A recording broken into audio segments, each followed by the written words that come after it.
Beginning in October 2022, prices of chocolate, bottled water, fruit juice, alcohol, cigarettes are bound to go up. But why? The answer you will likely get is it's because of inflation. So here is a backstory on what exactly inflation adjustments on excise duty rates are and how they affect the Kadogo economy.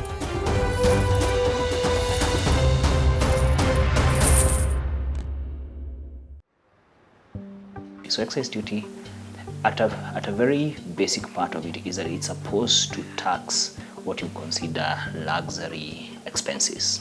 So first of all, it's largely charged on goods that are produced, but mostly, consumptive goods. So for instance, liquors, some places they call it the sin tax. Then the expansion is largely because the government needs more and more, resources.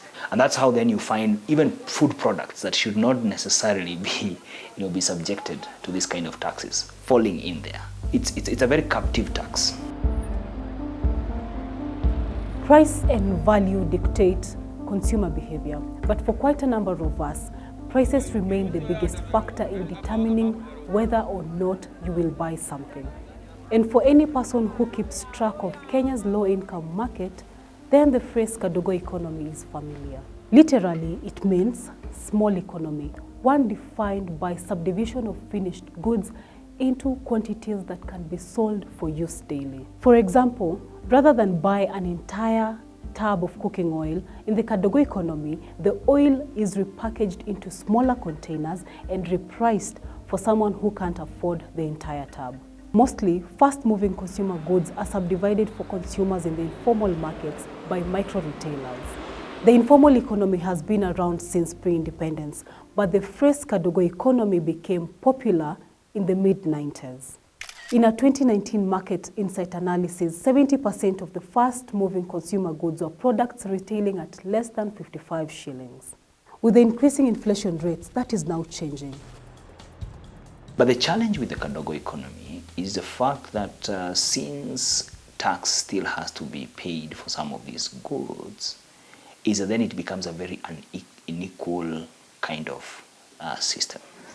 I don't think the biggest problem for majority of people living in informal areas is perhaps housing per se, it's income.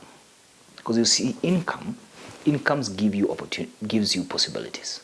Now, an interesting thing is that even in some of our informal settlements, not everybody is poor by what we define as poverty.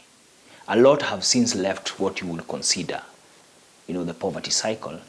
But why should I go and spend twice if I can still spend less? Every year, the Kenya Revenue Authority makes adjustments to certain excisable goods.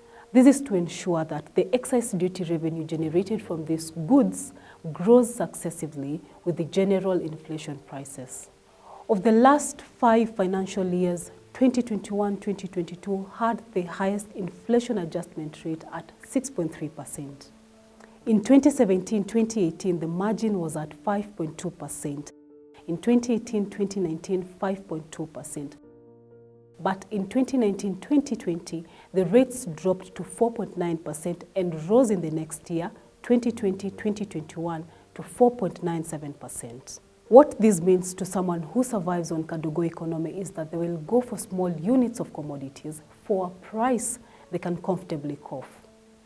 Ideally, instead of buying 2 kgs of sugar for about 265 shillings, one would rather purchase smaller quantities for a more affordable amount. About 35 shillings for 90 grams of sugar.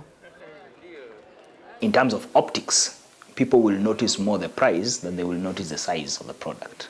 And this is what I mean by it, that if for somebody buying bread at 50 shillings and they earn 100 shillings, that bread has, say, taxes, whatever another, 15, 20 shillings. Let's work with maybe 15 shillings. They basically have spent 15% of their income on tax. If somebody else earns 1,000 shillings, 15 shillings of 1,000 is not the same as 15 shillings of 100. But you see, as I say, this tax is applied same. Kenya's inflation rate is currently at 9.2%. This means the inflation rate for foods and non-alcoholic drinks rose by 0.3% to 15.5% by August this year. For fuel, electricity, water, the inflation rates rose by 2.5% between August and September this year. What this means for a household that survives on Kadogo Economy is that they will have to let go of some habits, cross out some daily purchases, or go for cheap counterfeit commodities, say illicit alcohol or cigarettes.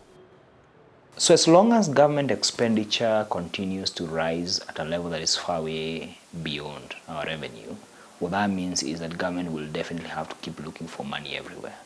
And that's why then you're seeing everything being taxed.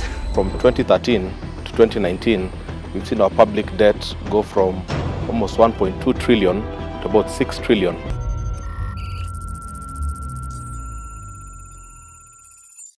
Remember, I said the people who are suffering the most are people who earn very little, because a lot of these taxes and pressures are not equitably distributed within income levels. They are the same.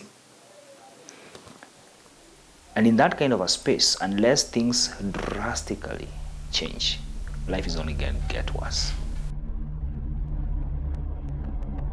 During the second half of 2021, the British American Tobacco found out that 93% of all the counterfeit cigarettes from Uganda found their way to the Kenyan market. Because they are also being sold under the radar, they will not attract any tax. That's why they are cheap. Now, when they don't attract any tax, it simply means the government is losing tax for economic activity that is happening within the country. Counterfeit goods means that, especially consumables, that they also may be posing health risks. And when there are health risks, that's an effect on the labor force. And when there's an effect on the labor force, basically then you're basically, cutting short your productivity, your productive power, especially because the people who are likely to spend money on counterfeit goods are most likely to be young people who still don't have stable incomes or don't have sufficient resources. But as you're saying, they want the original, but they cannot afford the original. The report further shows that 70% of Kenyans went for these products because they could not afford the originals. But they want to be seen to be having, and therefore that's how the government, especially on consumables, you lose in terms of both the income, in terms of tax, and what you will be making for building the economy.